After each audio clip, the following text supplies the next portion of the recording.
తిన్నావా గడ్డి తిన్నావా అని అడిగినట్టు అడుగుతావు. అప్ప జోకు. ఏంటోనయ్యా, చిన్నప్పుడు పేపర్లో గాడ్సే గడి ఫోటో చూసినప్పుడు నమస్తే కొట్టాను, మళ్ళీ నిన్ను చూస్తే నమస్తే కొట్టాను.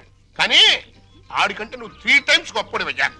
అరకు మహాత్మా గాంధీనే చంపాడు, కానీ నువ్వు మీ అమ్మని, నాన్నని, అన్నయ్యని ఒక్క బలిగా లేపించావు. ఏంటోనయ్యా, అసలు మన దేశంలో గాంధీ అని పేరు పెట్టుకుంటే చాలు చంపేస్తున్నారు.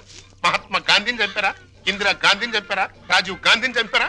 కానీ వాళ్ళని ఏరే చోట్ల ఏరే రకాలుగా చంపారు. మరి నువ్వు at a time at a spot లో ఒకటే ఒక గన్నుతో టపక్కన పేల్చావు, లటక్కమని ఎగిరిపోయారు. మరి నేను ఉన్నాను ఎందుకు? ఓను వైఫ్ను మర్డర్ చేసి పసిపిల్లలాగా దొరికిపోయాను. కానీ ఇందులో ఒక అన్యాయం ఉందయా. 3 మర్డర్లు చేసినోడికి నీకు ఒకటే శిక్ష, లింగులడికి మట్టు సింగిల్ మర్డర్ చేసినోడు నాకు ఒకటే శిక్ష. ఏంట్రా? ఇప్పుడు నాకు అర్థమైందిరా, నువ్వు వేస్తున్నది ముత్యాల ముగ్గని. ఇక మీదట ఎప్పుడైనా ఎక్కడైనా ఎవరినైనా పొగిడావో నీ నాలుక కట్.